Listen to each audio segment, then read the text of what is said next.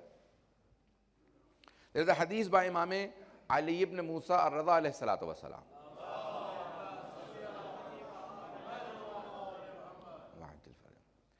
He says, Rahimallahu imra'an ahya amrana. May Allah have mercy on the person who revives our affairs. Qila kayfa yuhyi amrakum. He was asked, Mawla, how do people revive your affairs? He says, Man yata'allamu ulumana wa yu'allimuha an-nas. Whoever learns our sciences, our arts, our knowledge, and teaches other people, he is reviving our affairs. Any person who learns the knowledge of Ahlul Bayt alayhimus salam, meaning Quran and Hadith, the sciences of Ahlul Bayt alayhimus salam, they are reviving the teachings of Ahlul Bayt alayhimus salam. Why? The last sentence is the focus of my speech.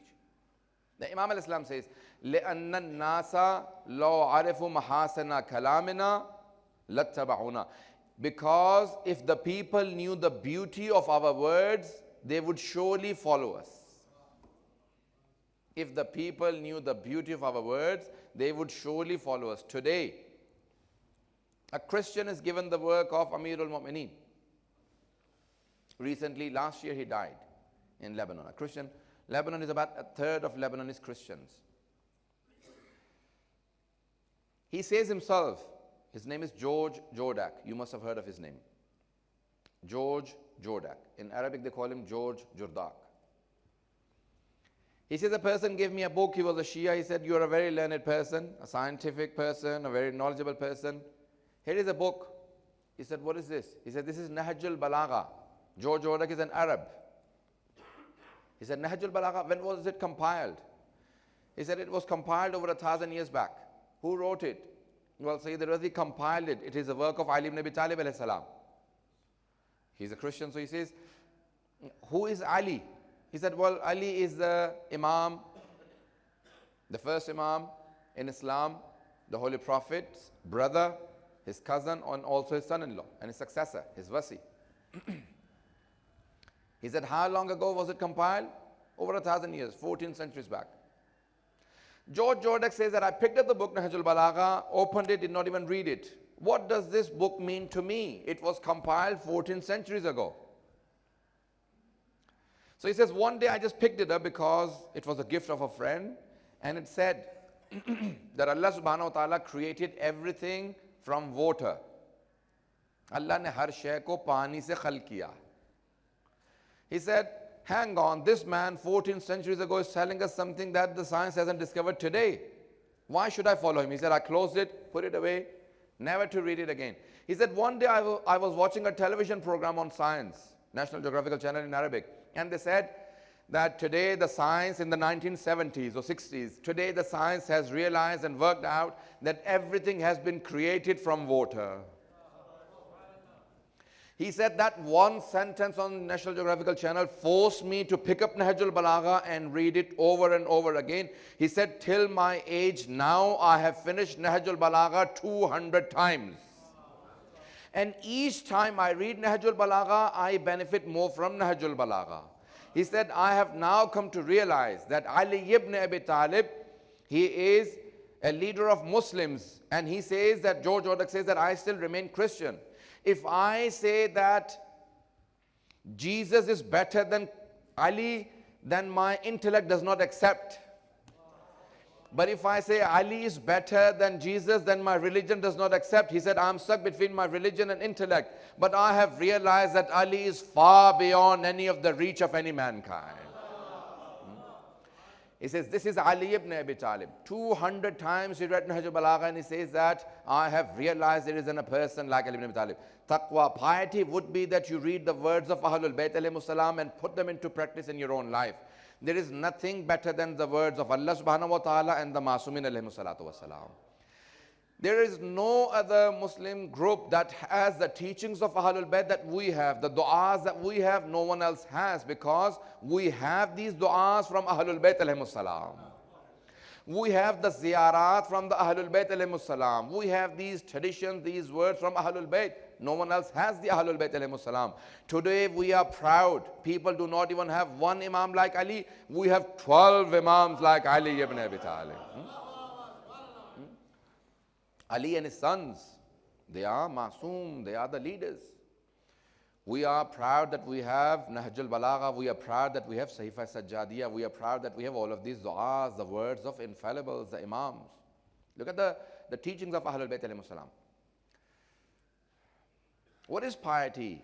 Look at one story and I'll then probably think I'll transfer to Urdu. I do have a number of brothers that I do pay attention to that do not understand Urdu.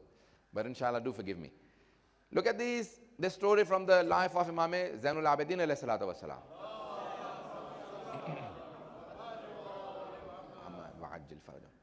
In 1994, in England, a Christian journalist was given Psalms of Islam, As-Sahifatu Sajjadiyah, the English translation of Sahifa Sajjadiyah. He said, I read through the book and I realized that this book has no parallel in the Christian world. There is nothing as good and as equal to as Sahifa Sajjadiyah. He said, I was even more amazed when I realized that these du'as, these supplications were performed by a person 14 centuries ago. They were not written today. Even if you gave a person full scholarship to write a PhD, and you said, you have 5 years, write one dua like the duas, write one supplication like the supplication of Imam Sajjad alayhi salam. In 5 years, if he was paid, he could not write one dua like the dua of Imam Sajjad alayhi salam. And this Imam had said these words very naturally. He said, I was even more amazed when I realized that the Imam did not sit down in peace and tranquility to write these words. He was a prisoner, and while his captivity and while his traveling, he was making these du'as. When he was a captive, he was so connected to Allah subhanahu wa ta'ala. He said, today a person cannot be in peace and tranquility and write a dua like the duas of Imam Sajjad alayhi salam. Can you imagine what our Imams are? These are our Imams. The people of Medina had suppressed and oppressed the Ahlul Bayt alayhimus salam, so much so that the people had lost connection with Ahlul Bayt alayhimus salam. They had oppressed Ahlul Bayt that there was a drought in Medina. Medina mein qahat pad gaya. Kyun? کیونکہ مدینے والوں نے اور مسلمانوں نے آل رسول پہ اتنے ظلم کیے تھے. They had oppressed the Ahlul Bayt so much so that there was a drought in Medina. All the people of Medina gathered, the Sahaba, Tabi'een, in Masjid al-Nabawi, and they said, "Oh Allah, this is the city of your Prophet. This is the city of Rasulullah. Send us rain." They were all doing dua, they were all praying. Sa'id ibn Musayyib is a Sunni reporter. Ravi, he is Sunni, he is not Shia. He says, I was sitting down there at the end watching everyone, and there was no dua being accepted. People were crying, "Ya Allah, this is the city of your Prophet. Send us rain." He said, suddenly I saw that there is an African slave. In olden days, the slavery hadn't been abolished yet. He came in and he sat down in such a way that no one realizes that he is in the dua as well. The Ravi, Sayyid ibn Musayyib, says, I went and sat behind him as if I'm not listening to him. He picked up his hands and he said, "Oh Allah, for the sake of my master, give all of these people of Medina rain." پروردگارہ تجھے میرے مولا اور آقا کا واسطہ مدینے والوں پہ بارش برسا دے.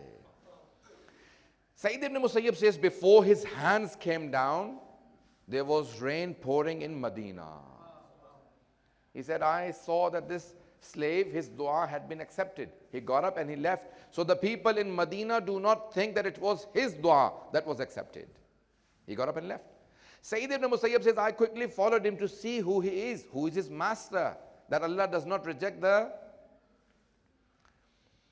intercession of this master. Uska wasta khuda rad nahi karta. Kaun hai iska aqa? Kaun hai iska maula? He said, I followed him. He went to the area where Bani Hashim lived. He entered the house of Imam Zainul Abidin alayhi salam.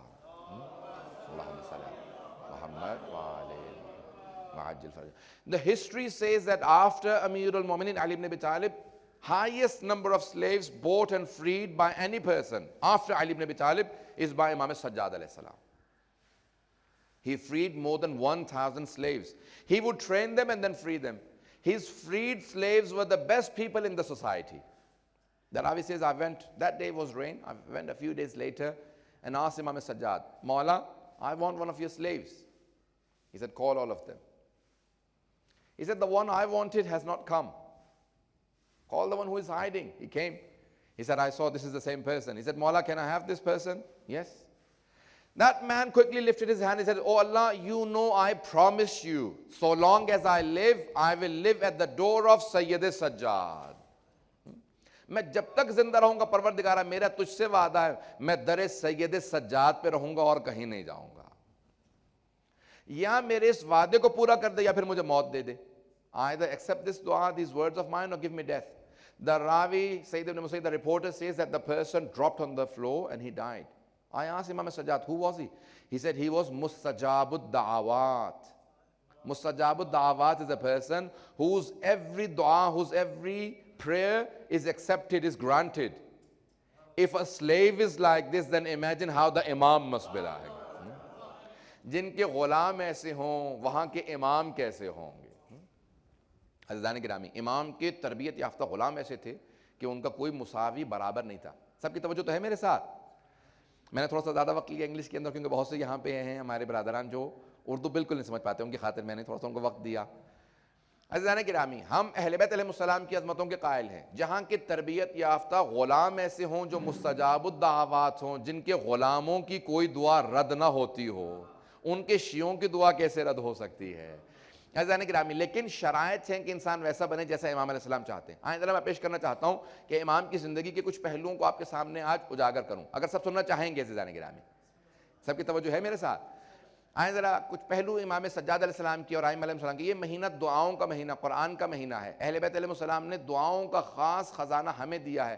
کسی اور مکتب کے پاس اتنی دعائیں نہیں ہیں جتنی مکتب اہل بیت علیہ السلام کے ماننے والوں کے پاس ہے. جتنی دعائیں ہمارے پاس ہیں, جتنی دعائیں ائمہ علیہ السلام نے ہمیں عطا کی. عزیزان گرامی, یہ دعاؤں کا مہینہ سید سجاد سے متعلق ملتا ہے کہ جب آپ دعا کے لیے بیٹھتے تھے تو آپ کہتے تھے کہ یاد رکھو, پوری دنیا کو سکھا دو, جب دعا کے لیے بیٹھیں تو اپنے ساتھ بچوں کو بٹھا لیں. کہا مولا بچوں کو اپنے ساتھ کیوں بٹھائیں؟ کہا کہ دیکھو تم لوگ گنہگار ہو, تمہارے بچوں کے گناہ نہیں ہوتے, بچے پاک ہوتے ہیں. جب پاک لوگوں کو ساتھ بٹھاؤ گے دعائیں خود بخود قبول ہوں گی. اگر بات پہنچ رہی ہو عزیزان گرامی, کہا بچوں کو ساتھ میں بٹھاؤ. اپنے بچوں سے کہو ہاتھ بلند کر کے تمہاری دعا پہ آمین کہیں دعا قبول ہوگی۔ کا 3 دستے ایسے ہیں جن کی وجہ سے دعا قبول ہوتی ہے۔ پہلا دستہ بچوں کا، بچوں کی وجہ سے دعا قبول ہوتی ہے۔ دوسرے وہ تمام بزرگ جن کے بال سفید ہو چکے، جو اب کمزور ہو چکے۔ خدا کہتا ہے کہ وہ بوڑھے افراد جو اب گھر میں کچھ نہیں کر سکتے، جو ایک کونے میں بیٹھے رہتے ہیں، تمہیں معلوم ہی نہیں ہے ان کی وجہ سے کتنی دعائیں قبول ہوتی ہیں، کتنی بلائیں دور ہوتی ہیں، کیونکہ وہ کمزور ہو چکے پروردگار کی بندگی میں۔ اور کہا تیسرے وہ دستہ، وہ لوگ کہ جو اہل بیت علیہ السلام کی جب دعاؤں کو پڑھتے ہیں تو محسوس یہ کرتے ہیں میں امام کی بارگاہ میں بیٹھا ہوں۔ اب الفاظ کو دہرائیں عزیزان گرامی، یہ جو فرش ہے اس پہ اس کا ایک تقدس ہے۔ جب آپ تشریف لاتے ہیں مجالس کے اندر، جب گھر سے چلتے ہیں نا، نیت کر کے جا رہا ہوں، وہیں سے آپ کا ثواب شروع ہو جاتا ہے، جب تک گھر واپس پلٹ نہیں جاتے جب تک آپ کا ثواب چلتا رہتا ہے۔ یہ انسان کا یہ مہینہ ثواب کا مہینہ، عبادتوں کا مہینہ۔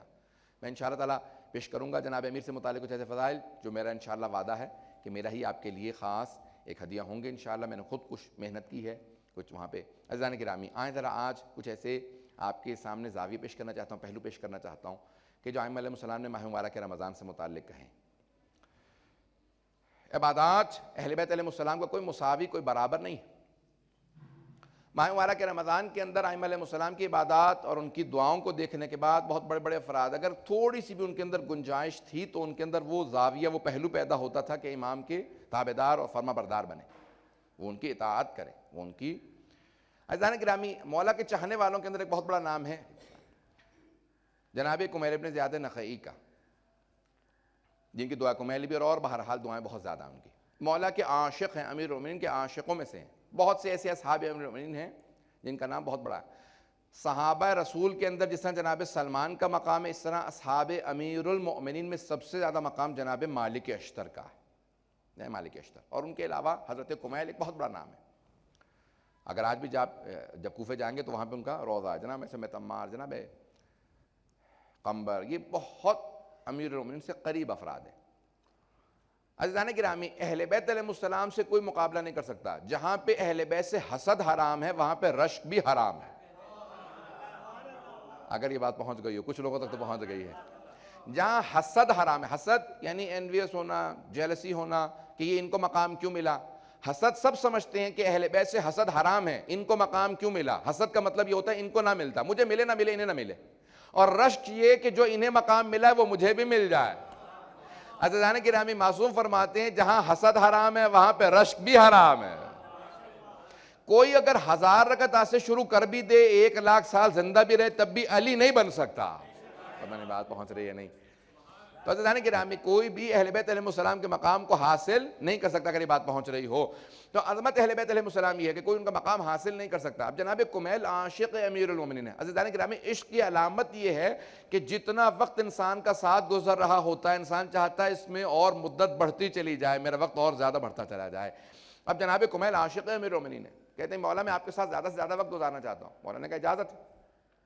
کہا مولا میں آپ کے ساتھ چلوں؟ مولا نے کہا اجازت ہے، آ جاؤ۔ جہاں مولا کا پسینہ گرتا تھا جناب کمیل، جناب مالک اشتر وہ اپنا خون بہانے کے لیے تیار رہتے تھے، اتنے عاشق تھے۔ کہ مولا آپ کے ساتھ؟ ہاں۔ کہاں جا رہے ہیں؟ کہ میں تو بھی وادی السلام قبرستان جا رہا ہوں۔ کہ مولا ساتھ چلوں؟ تب تک کے لیے مجھے بھی کمپنی ہو جائے گی اور زیادہ میرا آپ کا وقت ساتھ گزرے گا۔ مولا نے کہا آ جاؤ، توجہ ہے سب لوگوں کی میرے ساتھ؟ جناب کمیل ساتھ ساتھ چل رہے ہیں۔ عزیزان گرامی ایک مرتبہ جناب امیر علیہ السلام پہنچتے ہیں تو فوراً آنے کے بعد سب کو سلام کرتے ہیں، اے قبر میں سونے والوں تم سب پہ سلام ہو۔ عزیزان گرامی روایت کے الفاظ ہیں کہ وادی السلام واحد سرزمین ہے جہاں فشار قبر نہیں ہوتا کیونکہ بارگاہ امیر المؤمنین ہے۔ ہر امام کی اپنی اپنی خصوصیات ہیں، لیکن وادی السلام کے اندر فشار قبر نہیں ہے۔ جتنا مرضی گناہگار اگر وہاں پہ پہنچ جائے گا تو وہاں اس کی بارگاہ کے اندر، امیر المؤمنین کی بارگاہ کے اندر۔ اور اگر پوچھا کہ مولا اگر کسی منافق کو یہاں دفنا دیا جائے جو آپ کی ولایت کو نہ مانتا ہو تو اس کا بھی یہی حال ہے؟ مولا نے کہا نہیں، اسے یہاں سے فرشتے نکال کے کہیں اور لے جائیں گے۔ اگر بات پہنچ رہی ہو تو اگر کہا کہ آپ کی ولایت کے قائل نہ ہو تو وہ کہا نہیں، اس کو یہاں سے کہیں اور منتقل کر دیا جائے گا۔ تو عزیزان گرامی ہر چیز میں ایمان شرط ہے، ولایت شرط ہے۔ عبادات کی قبولیت کے اندر ائمہ علیہ السلام کی ولایت شرط ہے۔ اگر ولایت نہ ہو تو کچھ بھی قبول نہیں۔ عبادات قبول ہی اس کی ہوتی ہیں جس کے پاس ولایت اہل بیت علیہ السلام ہو۔ ولایت شرط بنیاد، نماز روزے ہر چیز کے لیے بنیادی شرط ولایت۔ عزیزان گرامی اب آئیں ذرا جناب کمیل کا مقام کیا ہے۔ یہ میں جو پیش کر رہا ہوں کہ روزے کے اثرات کیا انسان پہ مرتب ہوتے ہیں۔ تو عزیزان گرامی انسان پہ اثر یہ ترتیب اثر یہ ہے روزے کا کہ انسان خود بخود تقوی کی طرف بڑھتا ہے. اور کیوں بڑھتا ہے میں اس کو پیش کرتا ہوں, لیکن یہ ذرا واقعہ مکمل کر لوں.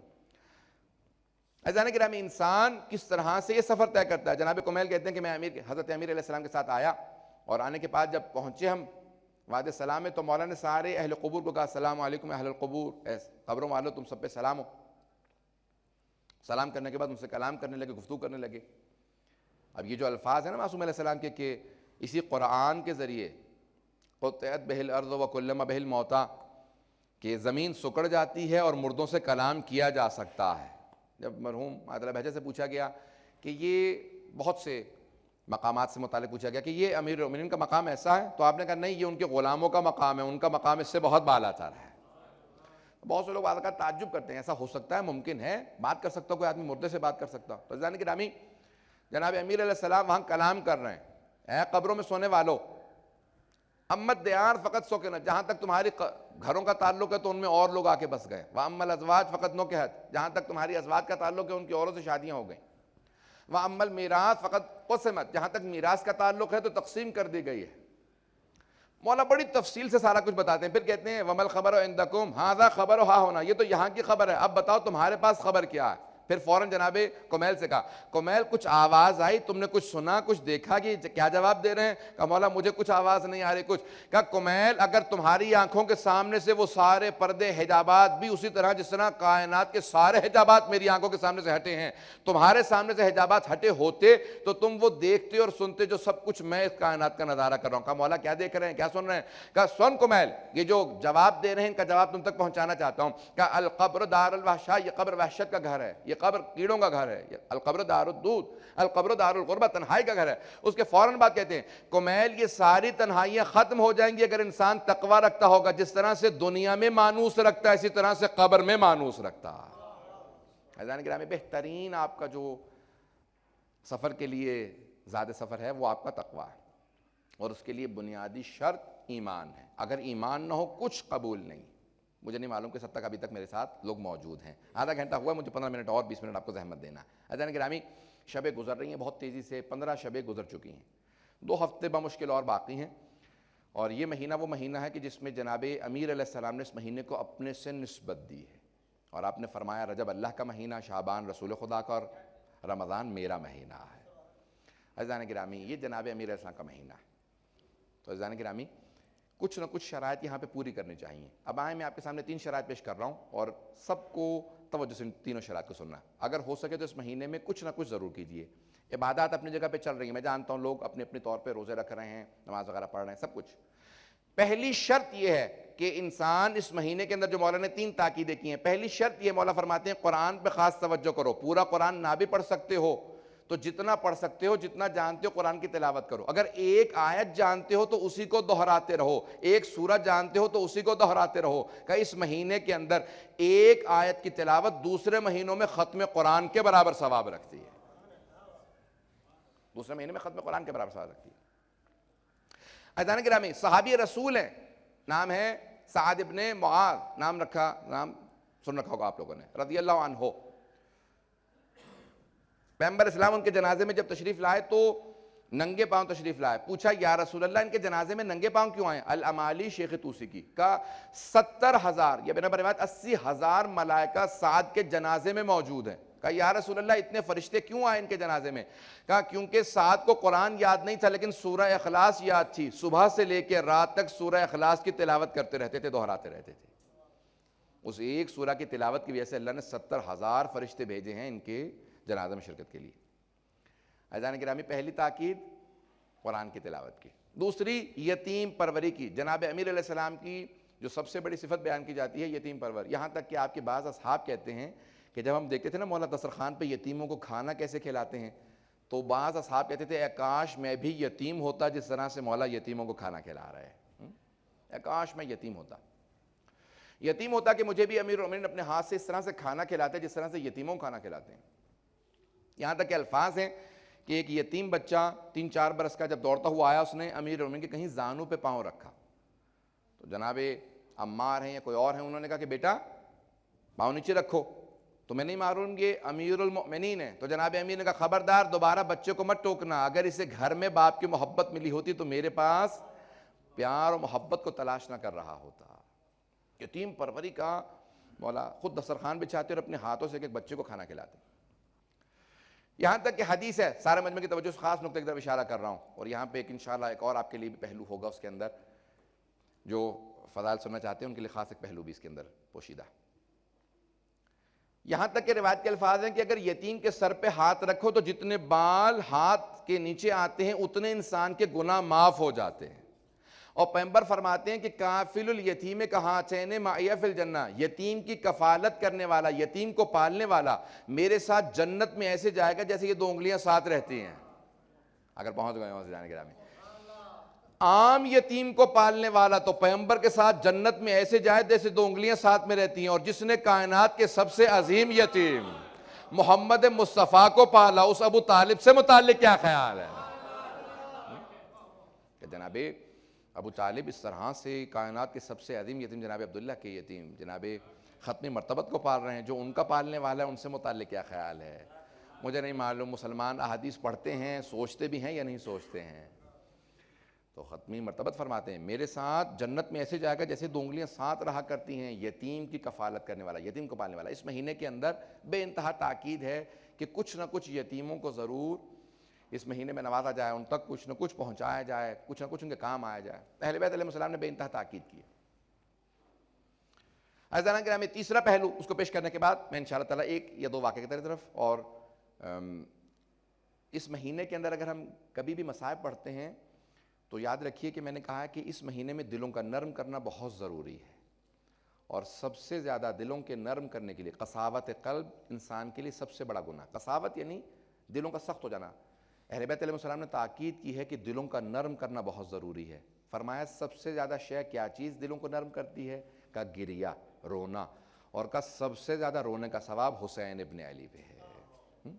تو میں آخر میں پیش کروں گا، لیکن عزیزان گرامی، میرے بھائیوں، میرے بزرگوں، میرے بچوں، سب سے زیادہ اس مہینے میں جو تاکید یہ قرآن اور یتیم پروری کے بعد اس مہینے میں اس گریے کی ہے کہ جو چاہے وہ نماز شب میں ہو، چاہے اہل بیت علیہ السلام کے مصائب پہ ہو، جناب امیر پہ ہو۔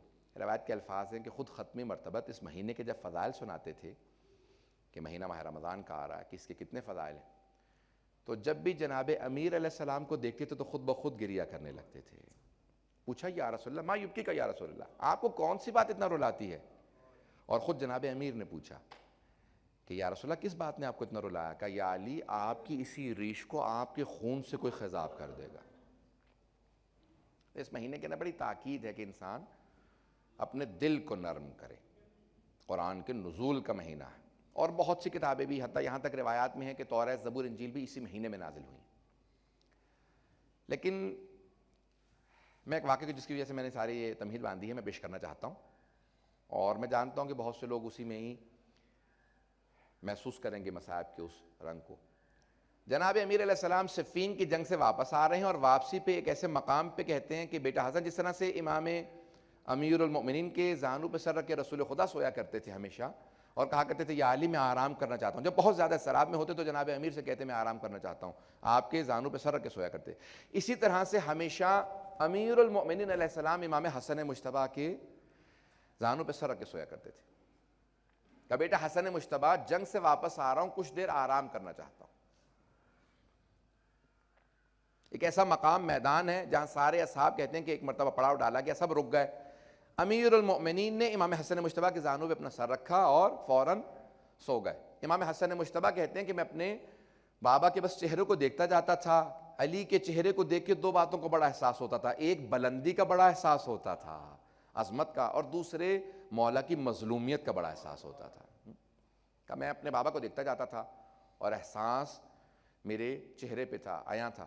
کہ اتنے میں جناب امیر علیہ السلام کی آنکھ کھلی اور آپ زارو قطار رونے لگے، اتنا روئے کہ خود میں رونے لگا۔ اور راوی کون ہے؟ جناب عبداللہ ابن عباس۔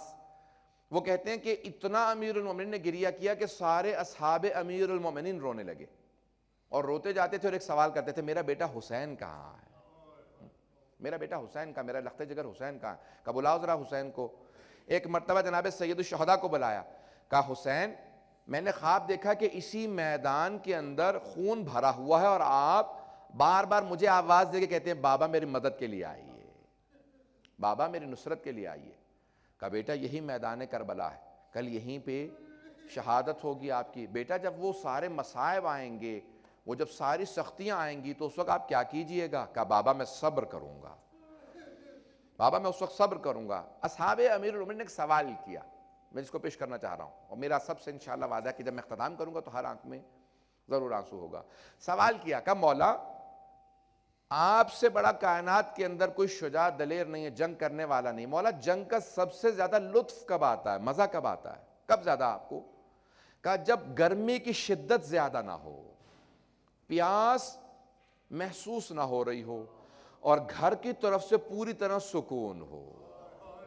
میں نے جملہ پہنچا دیا۔ کہا گھر کی طرف سے سکون ہو، نہ گرمی کی شدت زیادہ ہو نہ پیاس کی شدت زیادہ ہو، تو پھر جنگ کا بہت لطف آتا ہے۔ پھر اس وقت میرا لڑنے کو بہت جی کرتا ہے کہ جو بھی دشمن خدا آ جائے میں آج اس کو کیفر کردار تک پہنچا دوں گا، اس کو فنار کر دوں گا۔ کہا اس وقت بہت سکون ہوتا ہے، بڑے آرام سے جنگ کرتا ہوں۔ لیکن ایک مرتبہ جب عصر عاشور تھی، جناب سید الشہداء نے آواز دی بابا ذرا ایک مرتبہ آ کے اپنے لخت جگر کی جنگ کو دیکھو، بابا ذرا آ کے حسین کی جنگ کو دیکھو۔ بابا نہ گرمی کی شدت کم ہے، پیاس کی شدت بہت زیادہ ہے، اور گھر کی طرف سے کوئی سکون نہیں ہے۔ بابا ذرا آ کے دیکھو مجھے کس طرح سے اپنی بہنوں کی طرف سے کرب محسوس ہو رہا ہے۔ میں 5-7 منٹ لوں گا، تھوڑا سا مسائل طولانی کروں گا، آج میرے ساتھ رہیے گا۔ میں آپ سے وعدہ کرتا ہوں کہ انشاءاللہ ان آنسوؤں کے بدلے میں جو آپ کو اس آخرت میں ملنے والا ہے، آپ کو دنیا میں احساس بھی نہیں ہو سکتا کہ کیا ہے۔ آئیں ذرا میرے ساتھ چلیے گا، ذرا کچھ دیر کے لیے آنکھیں بند کر کے کربلا میرے ساتھ چلیں۔ وہاں پہ ایک ایسی شب ہے کہ جہاں سید الشہداء شب کے اندر رات کو 3 حصوں میں تقسیم کر چکے ہیں۔ ایک حصہ اصحاب کے ساتھ گزار رہے ہیں، ایک حصہ اپنے آل کے ساتھ گزار رہے ہیں، ایک اپنے عبادت کے لیے ہے۔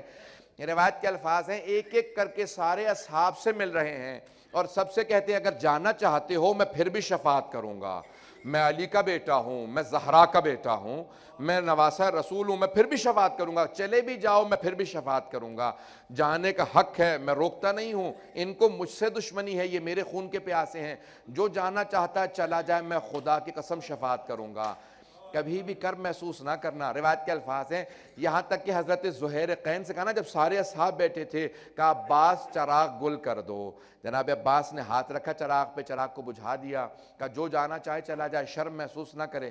یہاں تک کہ ایک مرتبہ کہا زہیر قین، جناب زہیر قین شروع سے شیعہ نہیں تھے، عثمانی تھے، صرف سید الشہداء کو دیکھ کے شیعہ ہو گئے تھے، تو جناب سید الشہداء نے کہا زہیر قین اگر جانا چاہو چلے جاؤ میں پھر بھی شفاعت کروں گا۔ کہا مولا کل کیا ہوگا؟ کہا زہیر قین لاشوں کے ٹکڑے کر دیے جائیں گے، لاشوں پہ گھوڑے دوڑا دیے جائیں گے۔ کہا مولا یہ کتنی مرتبہ ہوگا؟ کہا زہیر قین ایک مرتبہ ہوگا۔ کہا حسین جب تک میں آپ کو نہیں جانتا تھا نہیں جانتا تھا، اب جب میں جان گیا ہوں اگر 70 مرتبہ میرے لاشے کے ٹکڑے کر دیے جائیں، پھر میرے لاشے کو آگ لگا کے میرے خاک کے اندر ہوا کے اندر خاک کو اڑا دیا جائے تو مولا پھر بھی میں آپ کا ساتھ نہیں چھوڑ سکتا۔ جب تک نہیں جانتا تھا نہیں جانتا تھا، اب میں جان گیا ہوں آپ زہرا زادے، مولا آپ کا ساتھ نہیں چھوڑ سکتا۔ حضران گرامی رات گزر گئی، لیکن ایک مرتبہ جناب سید الشہداء نے کہا عباس اب آپ پہرا دیجئے، میں اپنے اہل بیت کے ساتھ کچھ وقت گزارنا چاہتا ہوں۔ اہل بیت میں کون کون؟ سب سے پہلے امام سجاد کے پاس آئے، آنے کے بعد کچھ وصیتیں کی، بیٹا سجاد جب میرے شیعوں سے ملنا نا تو کچھ جملے میرے پہنچا دینا۔ روایت کے الفاظ ہیں امام سجاد نے واپس مدینے آنے کے بعد کہا میرے بابا نے مجھ سے کہا کہ سجاد 2 باتوں میں امام حسین نے اپنے شیعوں کو یاد کیا ہے، کہا میرے شیعوں شیعتی مہما شربتم ماء عذب فاذکرونی، جب بھی ٹھنڈا پانی پینا مجھ غریب کی پیاس کو یاد کرنا۔ اور دوسرا کون سا موقع؟ کہا یا لیتکم فی یوم عاشورا جمیعا تنظرونی، اے کاش تم سب میدان کربلا میں دیکھتے میں نے کیسے اپنے بچے کے لیے پانی مانگا، اے کاش تم علی اصغر کے لیے جب میں پانی مانگ رہا تھا اس لحظے کو دیکھتے۔ اجرکم اللہ۔ بس بھئی جناب سید الشہداء نے امام سجاد کو وصیتیں کی، اور وصیتیں کرنے کے بعد کا سجاد جب واپس مدینے جانا میری ماں کی قبر پہ جا کے جس طرح سے مولا نے وصیت کی، کس طرح سے میری طرف سے سلام کہنا، سب وصیتیں کر دی۔ بس میں نے مکمل کیا، 2 سے 4 منٹ کی زحمت دوں گا۔ آئے اب آنے کے بعد اپنے آل رسول جس طرح سے آپس میں محبتیں کرتے تھے، وہ ایک اپنی زبان خاص و عام تھا، سب کی زبانوں پہ تھا۔ آئے جناب سید الشہداء شب عاشور ایک ایک بی بی کے خیمے کے اندر جا کے ملنا چاہتے ہیں۔ روایت کے الفاظ ہیں، ابھی جناب سید الشہداء خیمے کے اندر نہیں گئے تھے، آواز آ رہی تھی، ایک بی بی نے مصلی بچھا رکھا تھا، پروردگارا تو نے مجھے اولاد نہیں دی، ساری بیویاں اپنے اپنے بچوں کو میرے بھائی پہ قربان کر رہی ہیں، میری بھی اولاد ہوتی میں قربان کر دیتی۔ اچانک جناب سید الشہداء اندر جانا ہی چاہتے تھے، کسی اور نے آ کے کہا بی بی کل آپ کی طرف سے میں قربانی پیش کروں گا۔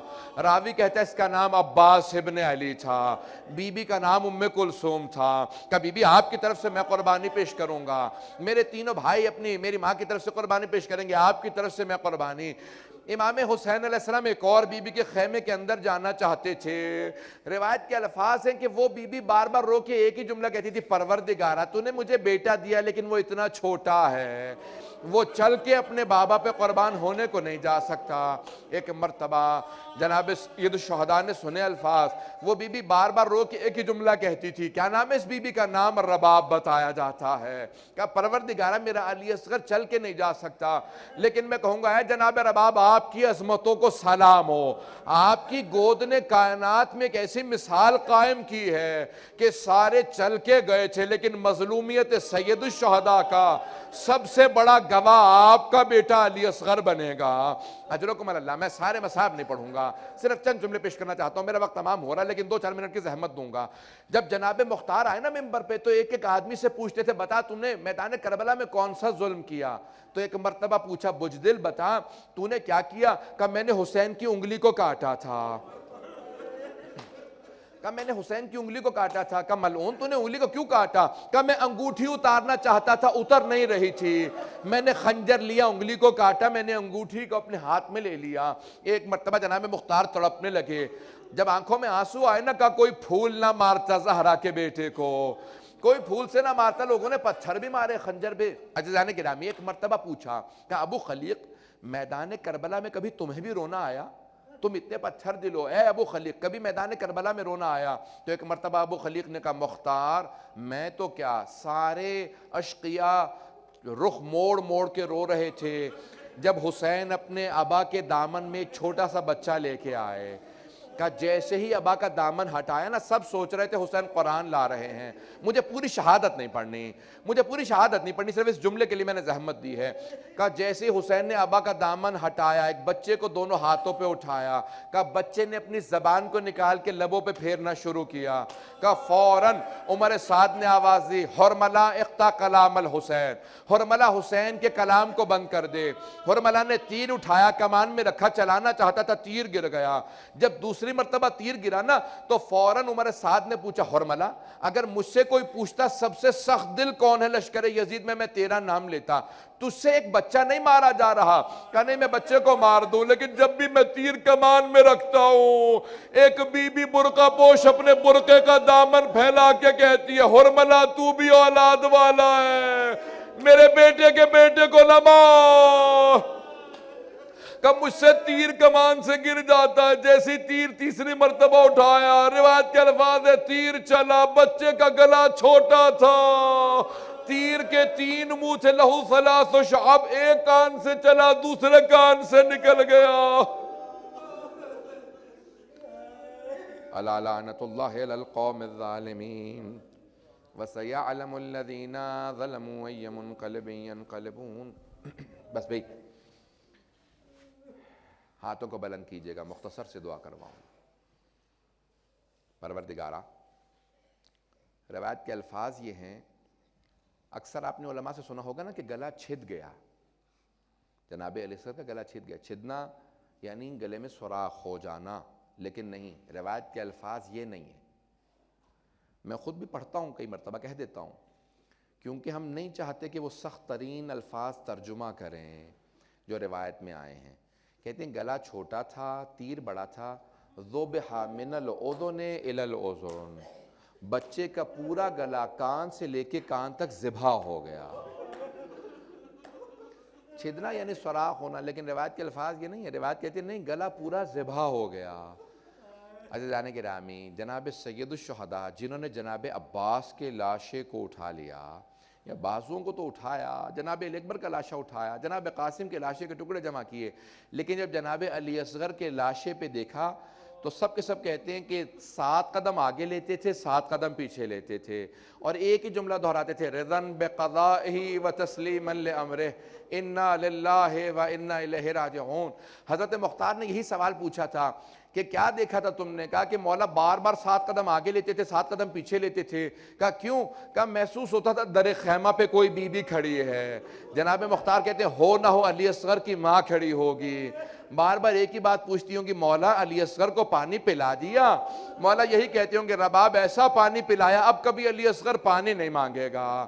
پروردگارہ واسطہ جناب علی اصغر کی عظمتوں کا امام زمانہ کے ظہور میں تعجیل فرما، دشمنان اہل بیت کو نیست و نابود فرما، پروردگارہ داعش کو طالبان کو غارت فرما، آل سعود کو آل خلیفہ کو غارت فرما، پروردگارہ جنت البقیع جنت معلیٰ دوبارہ تعمیر ہوتا دیکھنا نصیب فرما، پروردگارہ نجف و کربلا کی حفاظت فرما، کاظمین کی سامرہ کی شام کے تمام روضوں کی حفاظت فرما، پروردگارہ یہ جتنے افراد بار بار کہتے ہیں کہ ہم حرم گرانے آئیں، پروردگارہ ان سب کو غارت فرما، مؤمنین کی حفاظت فرما، خصوصاً عراق میں، بحرین میں حالات بہت سا خراب ہیں، شام میں، افغانستان میں، پاکستان میں، جہاں جہاں حالات خراب ہیں، پروردگارہ مؤمنین کی حفاظت فرما، پروردگارہ یہ جتنے بھی دشمنان اہل بیت ہیں، یہ جتنے سخت دل ہیں، پروردگارہ ان سب کو غارت فرما، پروردگارہ ان شبوں کا واسطہ جہاں کوئی دعا رد نہیں ہے، پروردگارہ ان شبوں کے صدقے میں ہماری گنہگار آنکھوں کو امام زمانہ کی زیارت نصیب فرما، پروردگارہ ہم سب کو زندگی میں ظہور امام زمانہ دیکھنا نصیب فرما،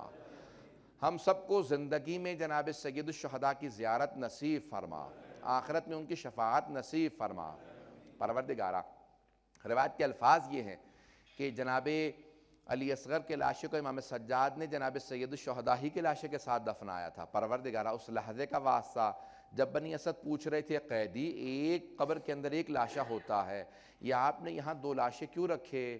روایت کے الفاظ یہ ہیں کہ امام سجاد نے ان الفاظ کے ساتھ کہا میرے بابا کو اپنے سینے پہ سلانے کی عادت تھی، آج میری بہن نہیں تو میں نے اپنے بھائی کو اپنے، اور اس میں روایت میں اختلاف نہیں ہے کہ ایک جناب سید الشہداء کے سینے پہ جناب علی اصغر ہیں، بڑے بڑے علماء نے فقہاء نے سب نے یہی لکھا ہے۔ آئیں ذرا ایک مرتبہ کہیں پروردگارہ جناب رباب کی اجڑی گود کا واسطہ جتنے مؤمنین بے اولاد ہیں سب کو اولاد عنایت فرما، مقروضوں کے قرض ادا فرما، پریشان حالوں کی پریشانیاں دور فرما، حج و زیارات کی تمنا رکھنے والوں کو حج و زیارات نصیب فرما، پروردگارہ ہم سب کی عاقبت بخیر فرما، پروردگارہ بار بار ہمیں جناب سید الشہداء کی زیارت نصیب فرما، پروردگارہ اس وقت جتنے بھی اس مہینے کے اندر زائرین یا جہاں جہاں پہ بھی لوگ زیارت کے لیے گئے ہیں، جو بھی اس وقت زیارت پہ ہے، چاہے وہ امام حسن مجتبیٰ کی زیارت کے لیے گئے، جناب سید الشہداء کی، مشہد کی کہیں بھی زیارت کے لیے گئے، ان کے سفر کو آسان فرما، ہمارے جتنے نوجوان بچے بچیاں امتحان دے رہے ہیں ان کے امتحانوں میں کامیاب فرما، جتنے والدین نے التماس سے دعا کی ہے، خصوصاً مجھ سے بہت سے والدین نے بچوں کے لیے کہا اپنے التماس سے دعا کی، پروردگار ان سب کی دعائیں مستجاب فرما، ماں باپ کی اپنی اولاد کی طرف سے کوئی بھی پریشانی ہے اس پریشانی کو دور فرما، خصوصاً وہ والدین جو اپنی بچیوں کے رشتوں کی طرف سے پریشان ہیں ان کی پریشانیاں دور فرما، پروردگارہ اس امام بارگاہ کو ترقی عنایت فرما، خدمت کرنے والوں کی توفیقات میں اضافہ فرما، یہاں جتنے مومنات موجود ہیں سب کی دعاؤں کو مستجاب فرما، پروردگارہ کسی کو خالی ہاتھ نہ لوٹا، ربنا تقبل منا انک انت السمیع العلیم بحق محمد وآلہ الطیبین الطاہرین المعصومین صلوات۔